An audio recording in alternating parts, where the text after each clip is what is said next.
please encourage your body to turn your camera on if it feels okay and say hello in the chat. There's Natty. Hello, Natty. You're in Argentina. Hello, nice to see Buenos you. Aires. But Yeah.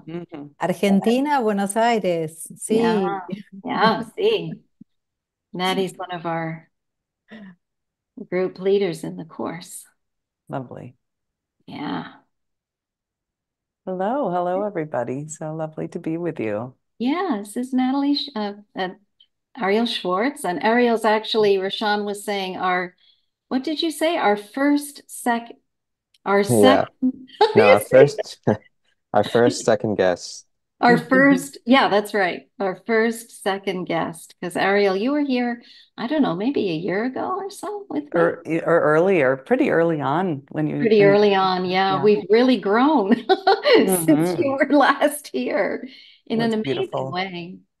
So Hmm. Ariel and I know each other, which is so nice. We know each other physically in the body, having met in Florida, right? Yeah. Yeah, yeah. And we'll meet again next month in Potsdam. I know a number of you are going, or you'll certainly Mm. be watching live. Yes. And we're having an embodiment room in Potsdam so Hmm. that the course will be going on. So you've got lots of this great stuff happening in your brain. And then we have a room where we'll be practicing and teaching felt sense. And at some point, Ariel, I'm going to invite you to come and be with me, and we'll do something together. So, I'll lead some yoga there, and then I have a post-conference yoga program. So on oh, okay. Sunday, at the end of the traditional conference from 3 to 9 p.m., we're going to do a post-conference yoga event, and that will be um, vagal toning, some of the practices that we're learning here, and then we'll roll into doing some yoga nidra and some really deep restorative integration of the whole conference. So Oh, I'm really fantastic. looking forward to it. That's fantastic. Is that on the Sunday after the That's on the conference? Sunday. Yeah. Oh, that's beautiful. Yeah. Fantastic.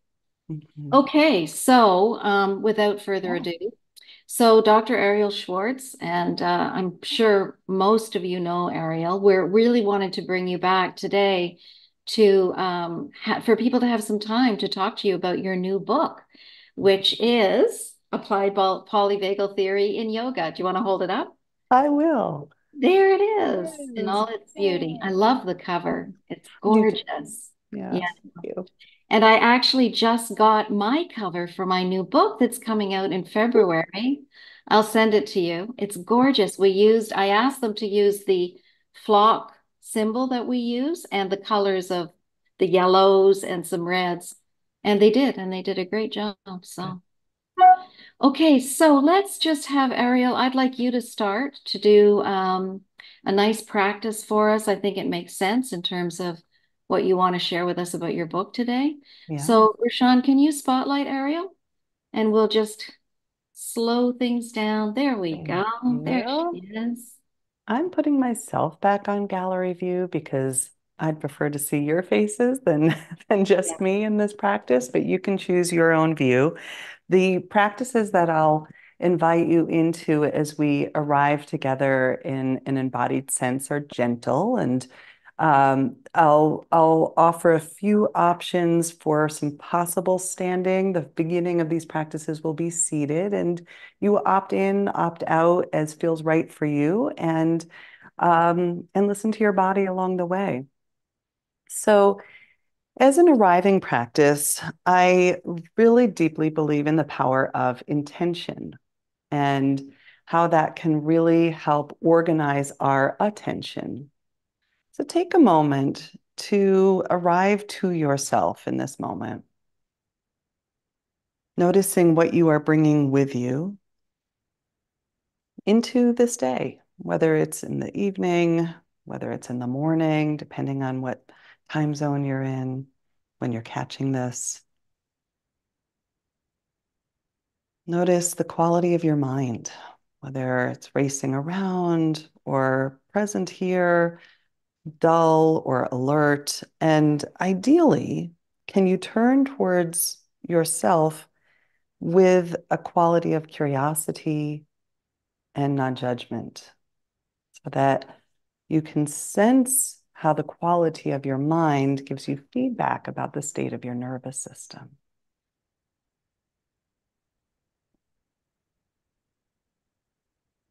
And then noticing your body, any sensations that are calling to your attention.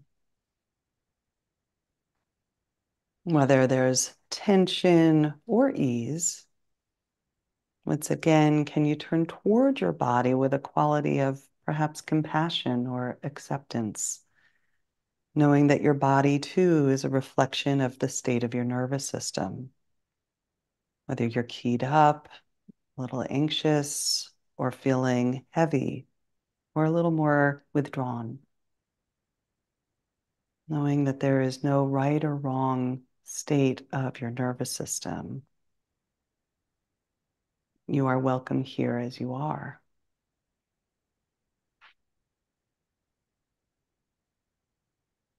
And then an invitation to notice your breath. And sometimes even simply bringing awareness to your breath inspires a deeper breath. And if that occurs, lovely. And if not, that's just fine. Noticing where your breath is flowing easily, and if there's any constriction around your breath.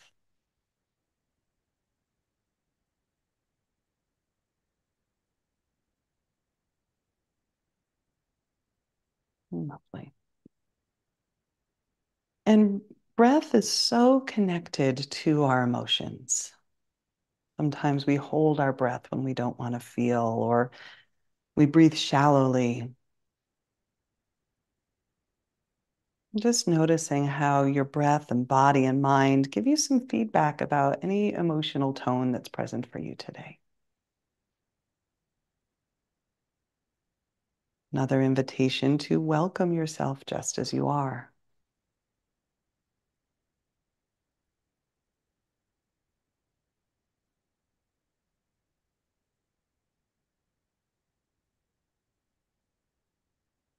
And again, one more layer of checking in with yourself with this mind-body check-in. Notice the quality of your energy. Maybe you're feeling dispersed and spacey. Maybe you're feeling contracted, heavy. And no right, no wrong. This check-in serves as a kind of baseline of awareness so that as we deepen with some guided practice, you can notice what changes.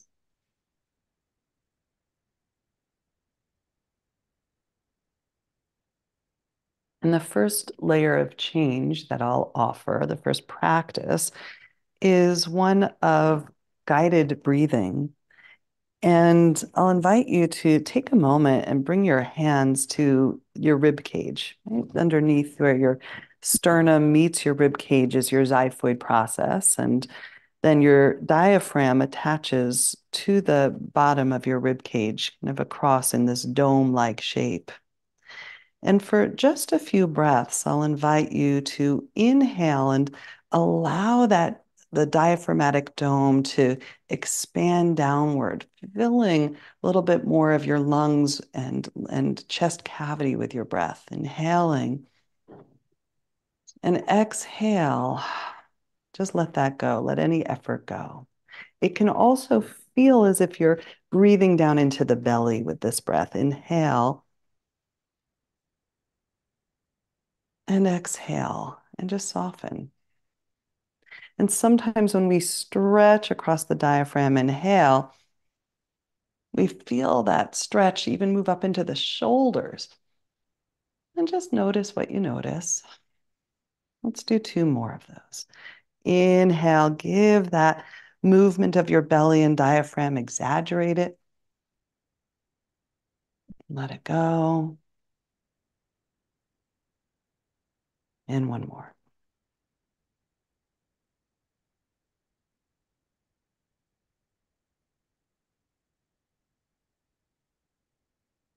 And then soften your hands if they were making contact with your diaphragm. Sense what you're aware of.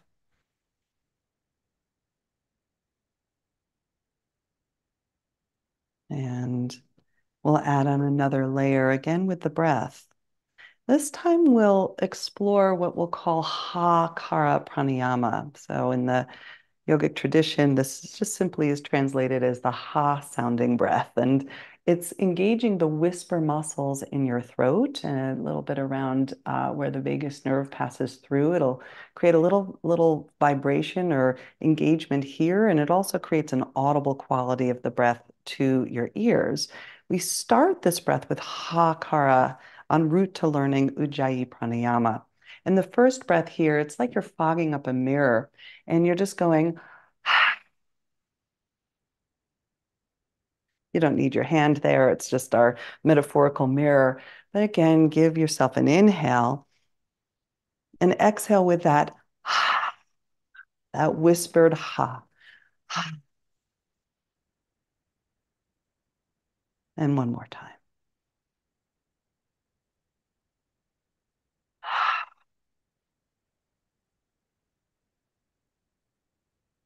And the next breath, Ujjayi Pranayama, is the same quality of engagement in your throat, but the inhale comes in and out of your nose. So it'll send that vibration and that sound a little bit more to the interior.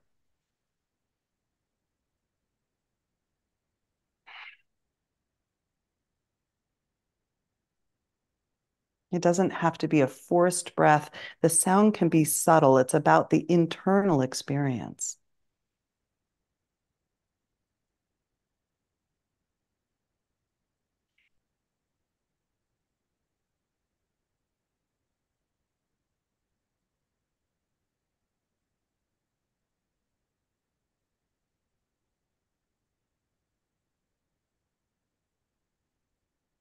And one more breath like that.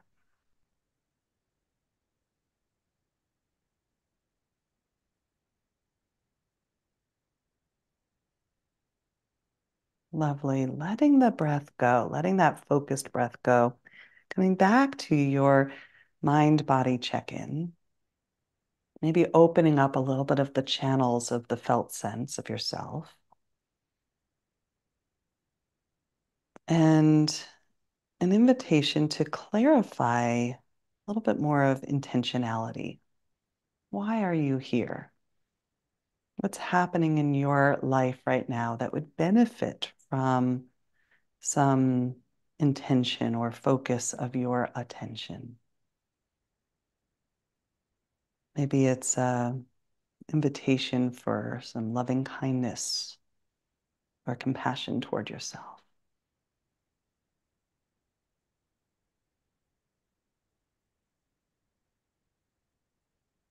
And we'll do just a little bit more practice here and of giving some energy or fueling that intentionality.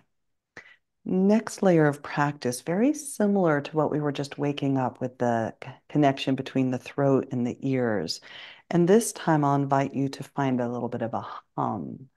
And sometimes the Zoom sound doesn't pick up my hum very well, but I'll invite you to find a long exhale and find your own resonant hum for that exhale. Mm.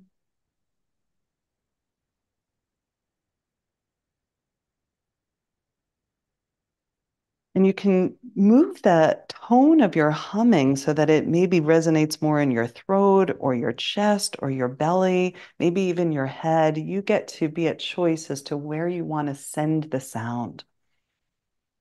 Mm. Mm.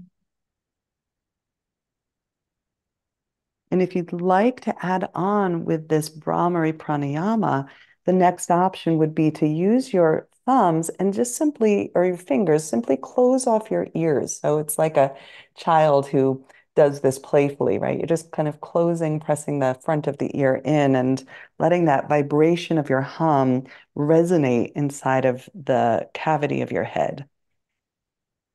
Mm.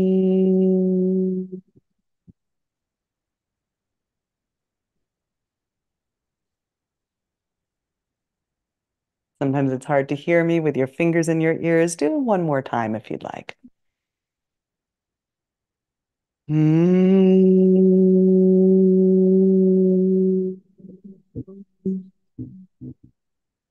Mm. Mm. And then when you feel complete, letting your hands rest and noticing how that resonates, that breath, the long exhale of the hum, the vibration. What's the residue?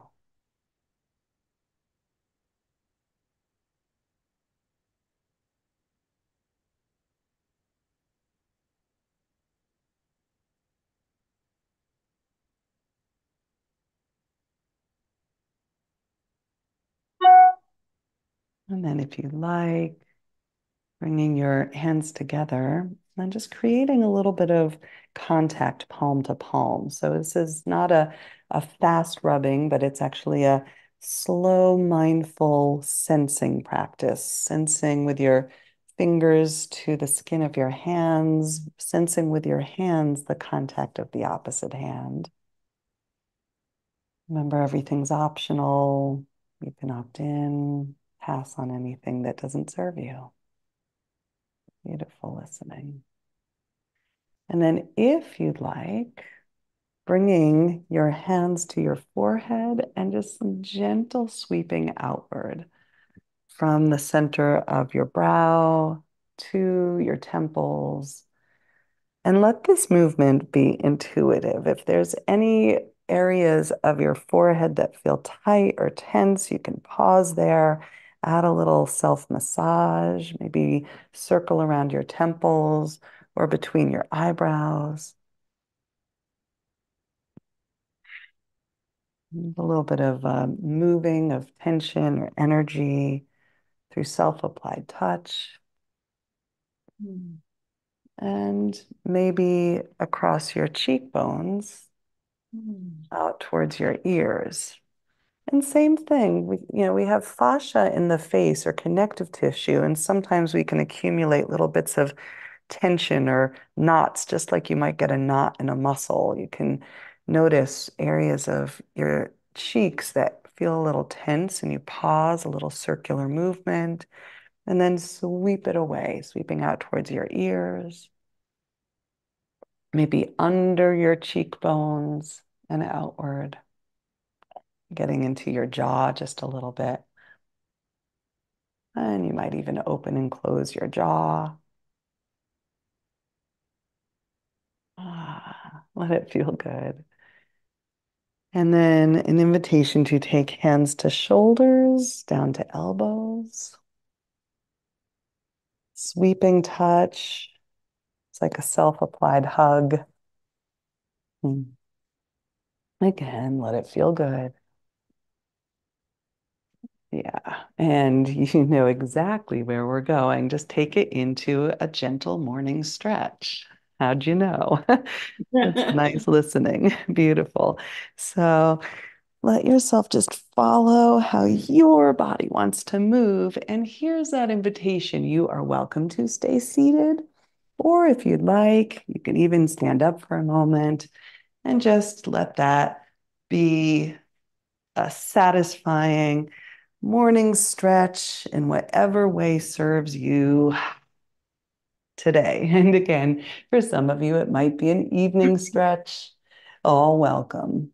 Check in. Different times of the day, our bodies have different needs, more of an internal or quiet. Sometimes we need a little bit more movement and mobilization, sympathetic play.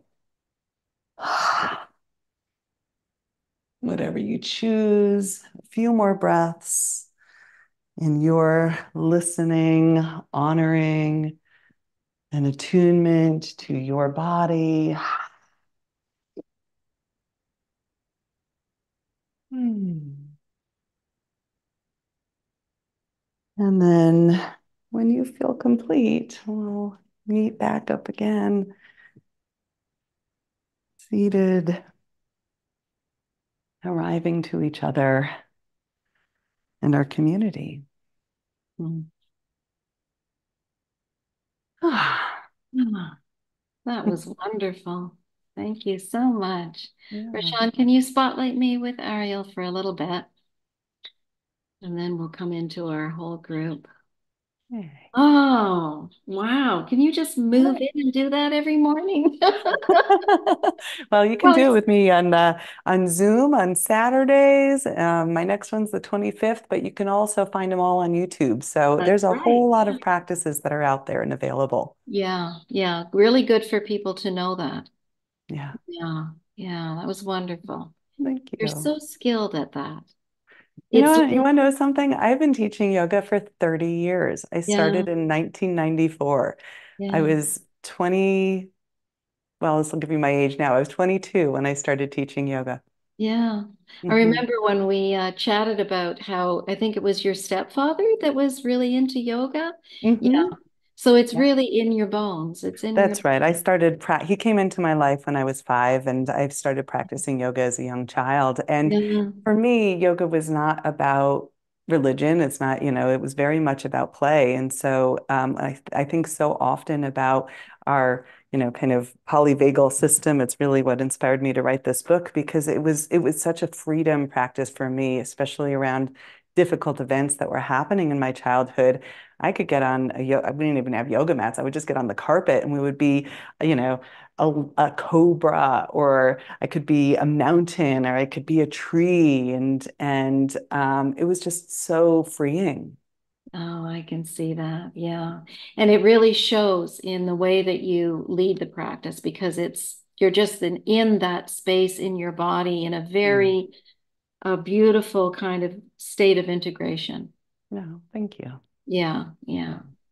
I, I, So, yeah. so I just as a thought on that, like I so often, when I have studied somatics, which I've also studied for about, I don't know, about 28 years, because that was shortly after that, I I come across this concept that the more that we practice any embodiment experience, whether that's felt sense practices, whether that's movement practices, that we're building this reservoir of kind of kinesthetic bodily awareness that then becomes something that we can kind of dip into, with relative ease because it's kind of in our bones, as you say.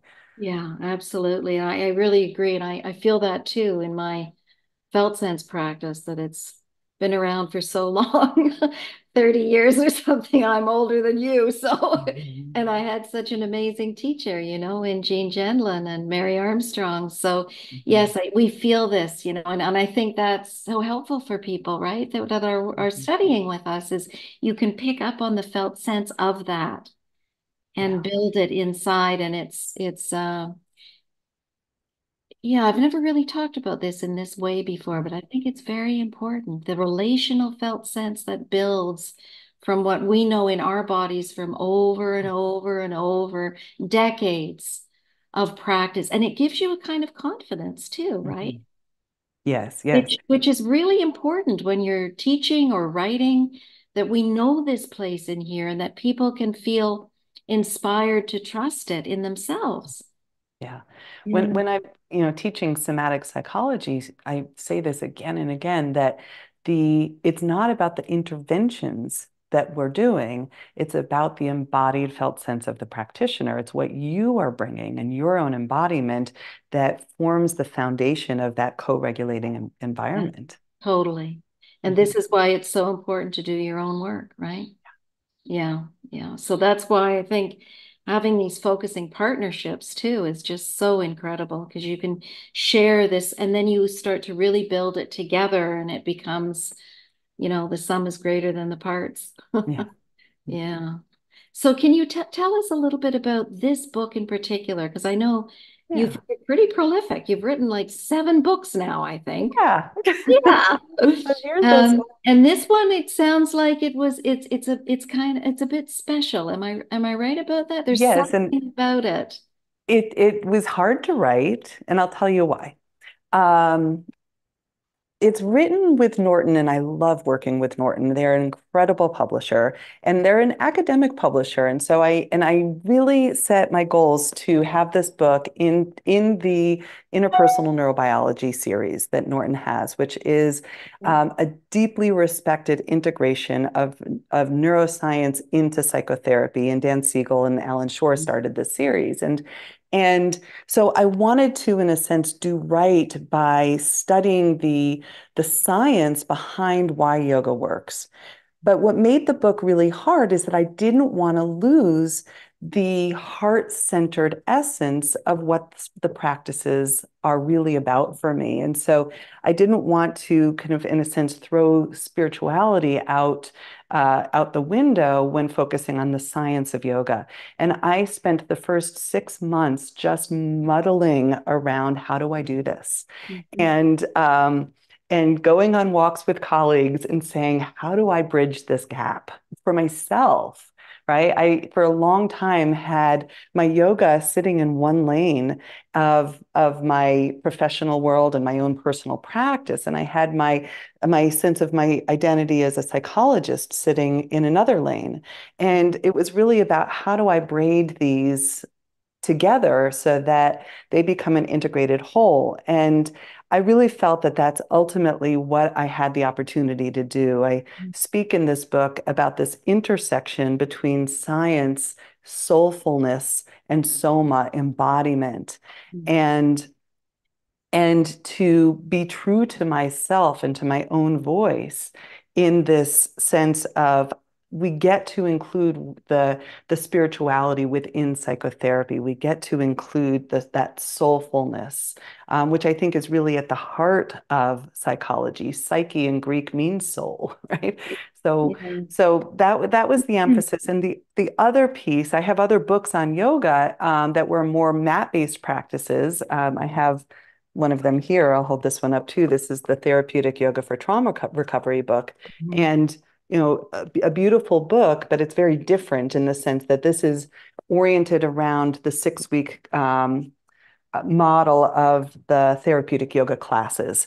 And this book is actually about, how do psychotherapists bring simple yogic-based principles, both philosophical principles around nonviolence and compassion and truthfulness with ourselves, and how do we bridge that into psychotherapy, Mhm. as well as the vagal toning practices, similar to what I just taught, or really simple, you know, it has some imagery in it, but like really simple practices like a tree pose, combined with self-acceptance, or alternate nostril pranayama that Mhm. can be brought into psychotherapy. Yeah. So it's really for therapists, and there's case examples about how do you put this into action with clients. Yeah, and I think, you did a really good job with that. When I was privileged to have read it before it came out and endorse it. And Thank thank you. you for that. That was really wonderful. And sit there and read your book before it was born. Mm, And as a therapist who's not a yoga practitioner particularly, I found it really very helpful in terms of being able to pick up certain practices you could do to bring more of a sense of body and self-touch, into the sessions, particularly when we work a lot with polyvagal theory. And it's interesting to hear you say about the interpersonal neurobiology piece. Of course, I love Dan Siegel's work mhm, too. And yeah, because I think it's important that we not only bring in the science as much mhm, as we feel we can, right? Because I'm no neuroscientist, but to mhm, help people again to be not too afraid of being able to do that and break it down in mhm, ways where the concepts are manageable and we can start, as you say, this process that you went through of really braiding them together, these different worlds. And I mhm. love the way Siegel does that. Yes. And he Yes. talks in the beginning about how outrageous it felt for him in Mhm, medicine, mhm. right? Where, nobody was dealing with the heart and soul of this person that was, Yeah. say, dying. And he quit. He, Mhm. he quit medical school for a period of time. Yeah. And then he did the same kind of process you're talking about of coming back. Mhm. into it again. So, Yeah. We can see the same challenge within psychotherapy, especially around like navigating with insurance companies and diagnoses and the DSM and especially because so much of I think what we get trained in is to focus on the symptoms and the removal of symptoms. And one of the kind of core elements in the new book is this quote that I found within the World Health Organization that speaks to the definition of health is not the absence of symptoms. It's not just the absence of disease. It is the presence of well-being. And yes. then, and then it occurs to me, well, how often do we in therapy actually focus on the presence of well-being and fostering that Mhm. felt sense of goodness Mhm. and for me my most direct access to that is through self-awareness, is through Mhm. breath, is through movement. And so it started to kind of get my gears turning of how can we actually bring in really simple practices that can enhance a felt sense of compassion, a felt sense of well-being, felt Yeah. sense of gratitude. Yeah. Yeah. And, I guess we're talking about presence, right?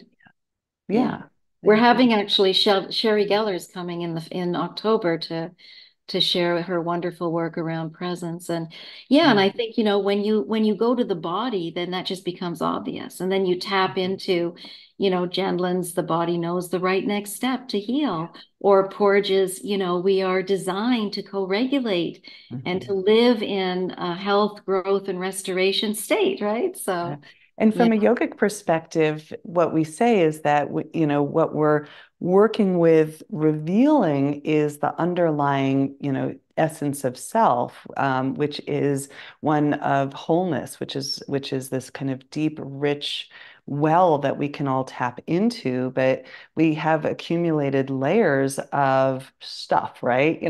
The beliefs that we carry about ourselves and the somatic tension or the restrictions in our breathing that keep us from that deepest knowing of who we really are. yeah, exactly. So making body friendly spaces. Yeah. Yeah. Yeah. Well, And let's I go think that's out. the piece too of, I mean, sometimes my mat yoga practices can be challenging and I'll try and offer modifications and adaptations for all bodies. But so much of what I think is really at the heart of what facilitates these positive shifts are really subtle, right? It doesn't have to be going into some big shape with your Yeah. body. It's very subtle listening and even just like when we did that little pendicular movement, it's called pendiculation, just full body stretch, listening, letting your sensations be a guide, right?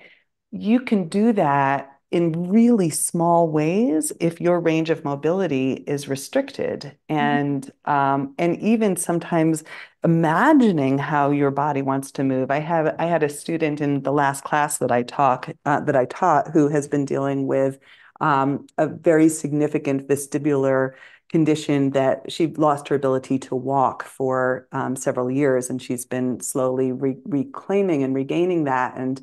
And at one point, I was doing a particular balancing practice, and she was like, "I knew that one wasn't for me." But what I did was I sat down, and it was on Zoom, and she watched the other practitioners do the practice, and she allowed herself to imagine herself Yeah. doing the balance. And she just was in tears afterwards, describing how uplifting that was, Yeah. Yeah. encouraging. Yeah, Yeah. And in a lot of ways, just imagining that can bring that same process right into the body. exactly. Amazing. It is. Well, we could talk for hours, We and could. we will in Potsdam. Maybe if we get a chance, we'll have a dinner together. But Yeah. let's open it up because I really want people to be Yeah. able to engage with you. So, Rashawn, can you stop spotlighting us? And we'll come back to Hello. gallery. Here we go. Hello, everybody. And we've already got a question from dear Elspeth, who lives in Toronto with me and is my Hey. buddy. Hi. Uh, okay. Thank you, Jen. Thank you, Ariel. You've um, really inspired me. I work with people with adults with developmental disabilities. And I, for some time, belonged to a book club. It's actually an online book club where many have got very little language. And I'm part of a book club where we read these books called Books Beyond Words. They're essentially adult picture books where we try to get to the experience of their internal experience through pictures, working as a group. And what I've been thinking about for a long time is to have an introductory part of these library books beyond words book clubs would be to have some sort of embodied practice.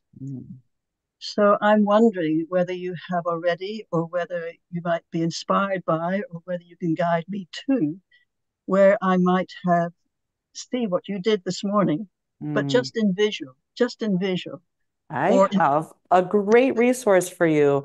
So I love it. And I had worked with Pessy to create the therapeutic yoga for trauma recovery flip chart.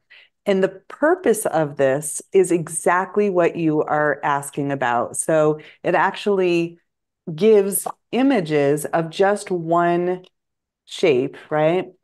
On the front, something really simple that you can do as an embodiment practice. But on the back, it has the description of how you can guide someone through it. And so they can see just the image of one thing one shape they might take. Maybe this one, obviously, hand on the heart, hand on the belly. This one is a simple alternate nostril pranayama. This one is the havening touch that we did on the arms. And again, it just guides you to talk them through it. So I have a feeling that this might be exactly what you're looking for. Really simple, right? Even if they're going to do balance, and it talks you through, you can hold on to a wall, the top of a couch, a chair. You can even just do balance still sitting in a chair, just practicing lifting one foot off the floor and noticing, because you have to adjust your position and your weight just to do that. So what I'll say is, like, you let that be a home base as a way to explore something really simple through pictures, with trusting that it will guide you to guide them, and then modify it and adapt it if anything feels like this might be too challenging, but here's a variation that could work. Yeah, that's wonderful. Thank you very much. I will explore that. Thank you. Excellent. Yeah, thank you. Yeah. And Nancy. Oh, Nancy. So Ariel, Nancy is my graduate student from the University of Toronto. And thanks for putting your hand up there. You're welcome, Jan. Hi, Jan. Hi, Ariel, and everyone. I'm also a yoga teacher. I'm not practicing right now, but I'm curious about the effects that you were looking for with the pranayama exercises you just did with us. Excellent. I love that question. That cues into a little bit of my science brain and what I really did get pretty geeky about in terms of the new book, and had a lot of fun putting in there. So one of the things that I explored around the pranayama was around heart rate variability and kind of tracking vagal tone. And so if we look at the tone of the vagus nerve, it is best measured through this measure of heart rate variability. But essentially what we mean when we talk about vagal tone is that we have this rhythmic integrity between our sympathetic and parasympathetic branches of the autonomic nervous system, and that we lose vagal tone if we are in some way or another kind of too heavy in one side or the other for too long. So if we stay in that sympathetic system for too long, of course, we all know that that's the consequences of that. We're on guard, we have more muscular tension, we feel more vigilant. If we stay in parasympathetic for too long, then it takes us more down into collapse or withdrawal or fatigue. So when we look at vagal tone, we're looking at this rhythmic capacity to move between those states. And pranayama is the best way to do that, because every inhalation, we're keying into a little bit of sympathetic nervous system. And there's a whole lot of science described in there about how that works and why. And every exhalation, we key into a little bit more of the parasympathetic nervous system. So when we do something like resonance frequency breathing, it's a particular form of what's also sometimes called coherence breathing patterns. It's simply paced breathing, meaning that you're breathing in and out for the same length of time. In yoga, thousands of years ago, it was called Samavriti, same movement. Samavriti also refers to the movement of the mind. So when we actually come into this even breathing pattern where the inhale and exhale are the same length, the mind comes into greater calmness. Now, the research actually really supports this. We call it coherence mental states. And in coherence, we're better able to handle stress. We can take mindful pauses. We can reflect before we take action, all of this great stuff.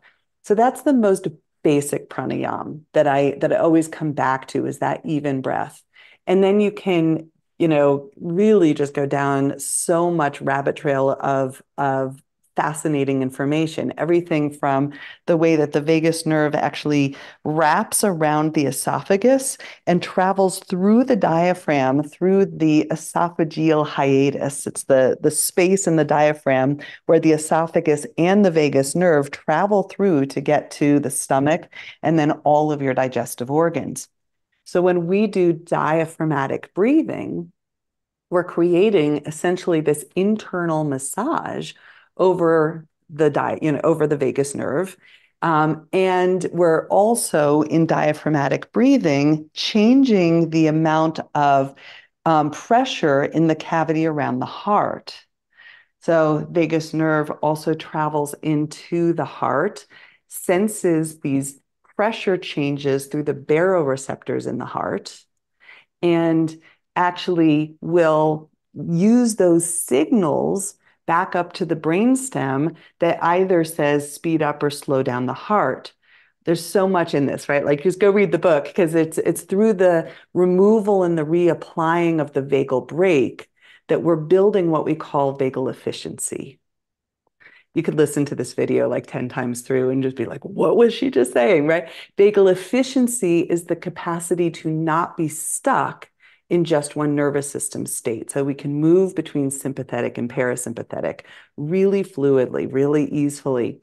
And we need vagal efficiency. It is the, what you might want to call kind of the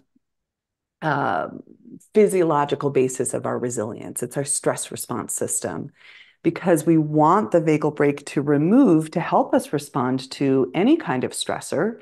And we want it to reapply so that we're not staying in the stress response. Mm-hmm. Right. Yeah. How's that for an answer? Did it whet your appetite to go read more? I'm going to buy the book. Yeah. Thank you. That's wonderful. Thank you, Ariel. Thank Neil, you. hello, Neil. Hi. Hi, Neil. So what if we need to stay in the stress, high sympathetic arousal longer?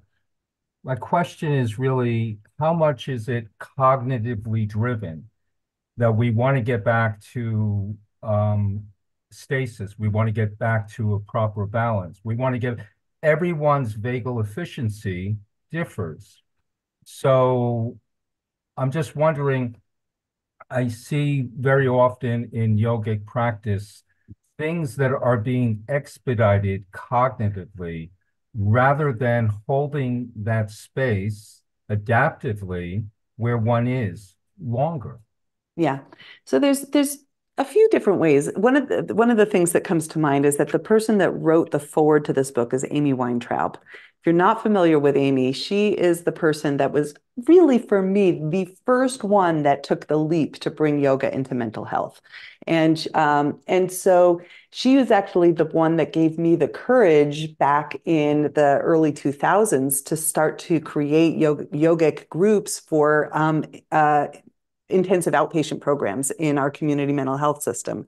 And so one of the things that she says is that you want to match the nervous state that's already there. Like, we don't come in immediately wanting to counterbalance it. We actually want to meet someone where they are. So if you're in sympathetic, meet the sympathetic nervous system, actually come in and support it, see what it's holding for the system.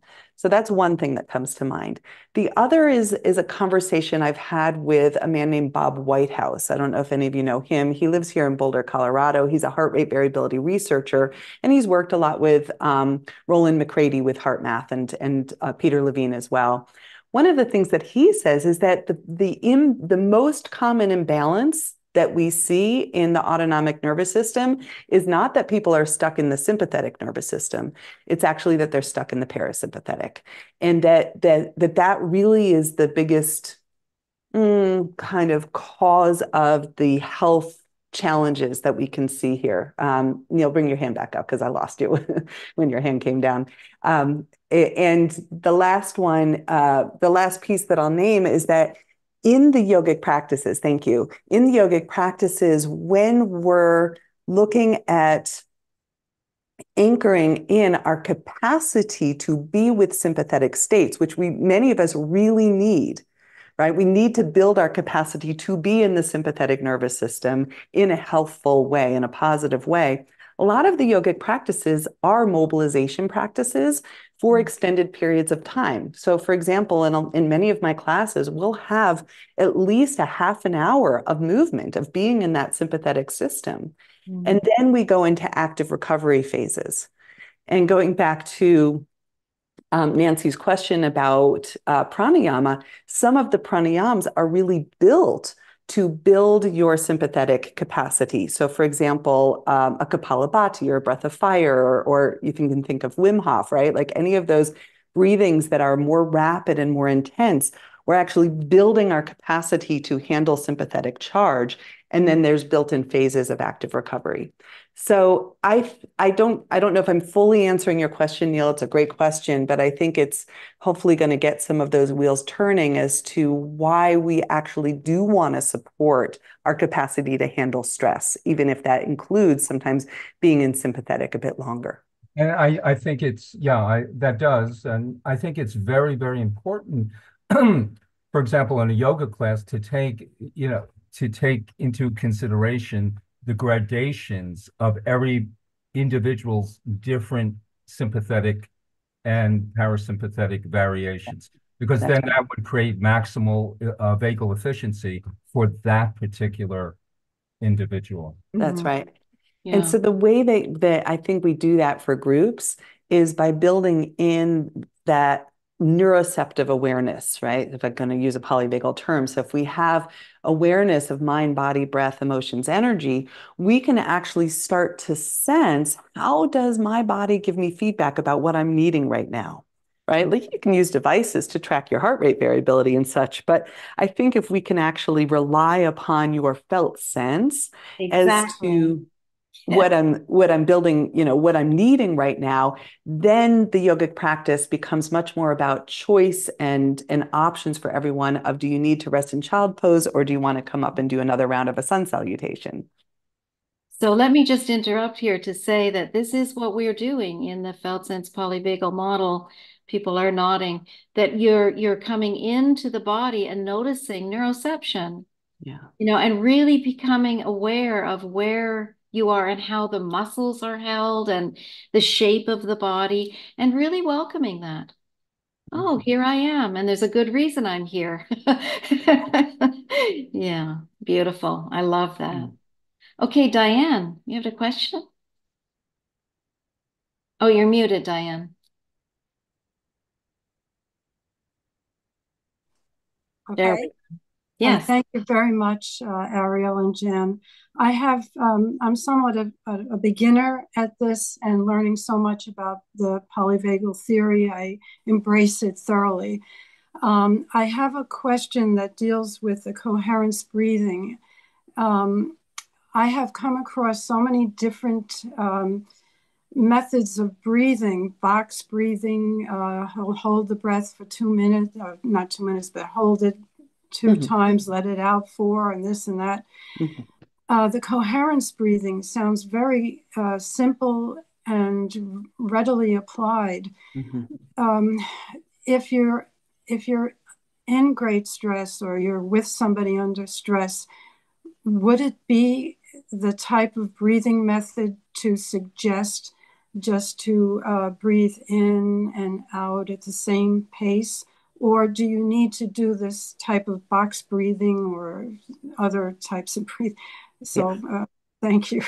The most important thing that we want to find that's accessible when we're in stress is the breath that feels right, the one that someone's going to do, right? Like if it becomes too cumbersome, we're not going to do it.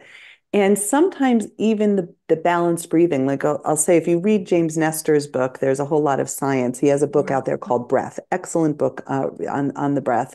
And he speaks about this resonance frequency or coherence breathing and the science behind it and how, the optimal breathing is 5.5 seconds on your inhale and 5.5 seconds on your exhale. And that makes it so that you have 5.5 breaths per minute, kind of like this magic number. But the truth is, and again, speaking with researchers in this, is that everyone actually has their own built in, and this goes back to Neil's question, their own built in optimal breath. And it's not always 5.5 seconds, okay, for each of those components. And so I think that when we start to feel into how does my body respond to any breath pattern, I teach a particular breath pattern that is great for acute anxiety and panic, and I just call it the straw breath. But basically, what we're doing is it's an extended exhale to try and kick the body back into a little bit of a parasympathetic. It may or may not work for everyone, but this is a good go-to, I think, Diane, for anxiety. And you just let the breath fill naturally. And I'll talk you through it first, and then I'll guide you through it if you want to try it. But it's a 10 count exhale. So it's a long extended exhale sent out through the pursed lips so that there's a resistance to that exhale, helping you lengthen it. You send 8 counts of that breath out through the pursed lips and the last 2 out of the nose, sending all of the air out of the lungs. And then you just let the air fill. So I'll talk you through it. I'll count it out on my fingers. So if you just allow the breath to fill and then exhale.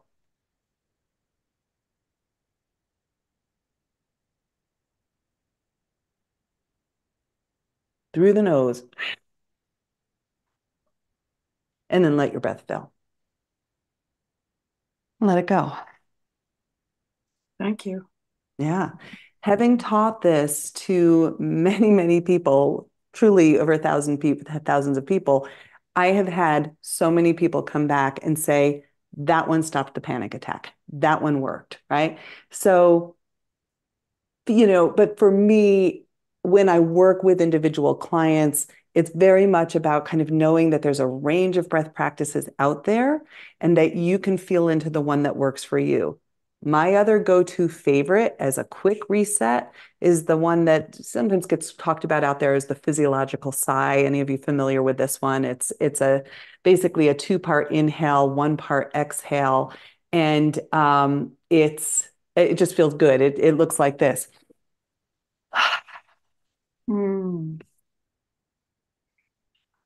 You don't have to do the arms. I just do them to demonstrate the 2-part inhale. So you inhale and exhale. Mm. I love the way that one makes me feel. It's like a cup of coffee. It's pretty fast, rapid, and it wakes me up. And so again, if you're anxious, that may or may not be the go-to. Sometimes, again, if we're going to meet sympathetic with sympathetic, it's a great breath because it actually sends the message to your brainstem to slow everything back down. Mm. Thank you very much. Thank you. Beautiful. Yeah. Wow. So for all our FSPM students, really noticing how neuroception and interoception works together, right? Yeah. So beautiful. These 2 basic processes in the body, felt sensing and our autonomic nervous system. Okay, we've got time for one more. Meredith, hello. Hey, Meredith. Good to see you again. Hello. So I just am, and it's hard to, I don't really know how to phrase this because it is so much, but it's, energy, psychology. It's felt sense, which actually I did with Rania and it changed my world. Oh, with Rania. Beautiful. And Beautiful. she's in my Yeah. pod for the certification course, but Oh, we were partners. Beautiful, Meredith. and I'm definitely interested in pursuing more felt sense stuff. Great. And I follow Ariel everything that you do because it is an integration of EMDR and parts work and Mhm. I mean, and then the embodiment and which is just coming now to me to really feel it. And I didn't know that it was only I was up here before and now it's down here, but I kind of don't know where to start sometimes. Like, Mhm. and then so I really appreciated your talking about the, the science and the spirituality, and they do. I mean, it just all does come together in my system to make sense, but I don't know how to express it to my clients as well. Mm, mm. So I think maybe I'll just keep coming. Yeah, keep coming. And I think that in terms of expressing it to the clients, I'm going to go back to that flip chart again because I Yeah. think that's the purpose of it. And one of the things that I'll also just offer at the beginning of the flip chart is also just basic primers on what is polyvagal theory, right? Like where is the vagus nerve in your body? What else is in here? How does stress or trauma or tension show up in your body, the different systems? How do you recognize what nervous system you're in? And again, all of this being kind of guided in the back. So I think it's for me, the tool that's the simplest around bridging that gap and then also taking it into a practice and kind of getting the buy-in as to why would we do this breath practice together? Like, yeah. Mhm. Yeah.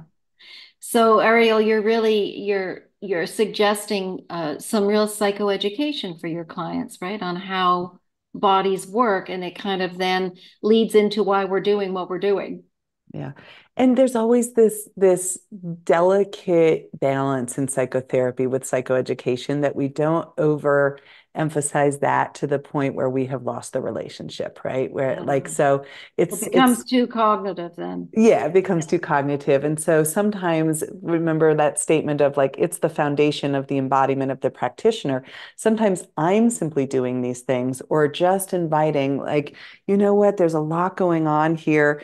What would happen if we just took a pause and just placed, I'll invite you to just put a hand over your heart, one over your belly, just rock a little side to side. Just be with what you just shared, right? And so I'm doing it and I'm inviting them to do it and it's mirrored and very often, just those little pauses, even if it just is 20 seconds and then they're back into the story, is a worthy pause.